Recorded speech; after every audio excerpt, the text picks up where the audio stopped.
انفال کی 19 نمبر آیت کریمہ آپ نے سماعت فرمائی۔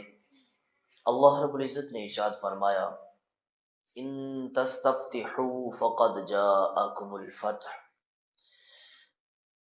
آپ ان کافروں سے کہیے اگر تم فیصلہ چاہتے تھے تو لو فیصلہ تمہارے سامنے آ چکا ہے، فقد جاءکم الفتح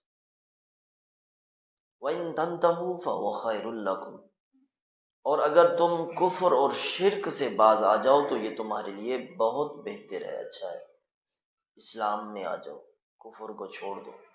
وَإِن تَعُودُوا نَعُدْ، اور اگر تم نے پھر یہی حرکت کی، پھر دوبارہ اسی طرح آئے اتراتے ہوئے، گھمنڈ کے ساتھ، تکبر کے ساتھ، چیختے ہوئے، ایویں وَلَن تُغْنِ عَنْكُمْ فِئَتُكُمْ شَيْئًا وَلَوْ كَثُرَتْ وَأَنَّ اللَّهَ مَعَ الْمُؤْمِنِينَ،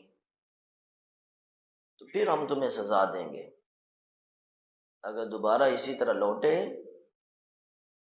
تو پھر سزا پاؤ گے، اور تمہارا گروہ خواہ کتنا ہی زیادہ ہو، وَلَن تُغْنِ عَنْكُمْ فِئَتُكُمْ، جتنا مرضی تمہارا بڑا گروہ آ جائے وہ تمہارے کسی کام نہ آئے گا۔ اللہ نے یہاں اسلام اور مصطفیٰ جان رحمت صلی اللہ علیہ وسلم کے جانثاران کو یہ مزید تسلی دے دی کہ جتنا مرضی کفار تمہارا مقابلہ کرنے کے لیے آ جائیں، اگر دوبارہ یہ حرکت کریں، باز نہ آئیں، تم ثابت قدم رہنا، ڈٹے رہنا، پھر دیکھنا کہ اللہ تعالیٰ کیسے ان کو تباہ و برباد فرماتا ہے۔ یہ بات ہے۔ پچھلی آیت میں فرمایا تھا اللہ نے جل مجدہ نے کہ ایمان والوں کی یہ کامیابی بدر کے مقام پر کیوں تھی؟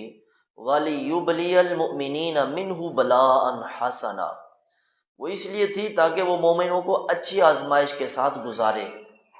یہ انعام کے ساتھ اللہ نے ان کو یہ آزمائش بھی عطا کی، شکر کے ساتھ کہ یہ کیسے رہتے ہیں۔ نہیں، یعنی نبی کریم صلی اللہ علیہ وسلم نے وہ خاک مٹھی کی جو ان کے منہوں پر ماری تو سب کی آنکھوں میں چلی گئی، سب کے سب اس وقت جو ہے وہ ڈاؤن ہو گئے اور یعنی پریشان ہوئے۔ اللہ کی طرف سے ان کے اوپر جو وار ہوا، اللہ نے فرمایا وما رمیت اذ رمیت ولکن اللہ رمی، محبوب وہ جو مٹھی خاک تھی آپ نے پھینکی تھی، وہ آپ نے پھینکی، وہ اللہ نے پھینکی۔ تو اب یہ انعام اللہ تعالیٰ جل مجدہ نے جو دیا،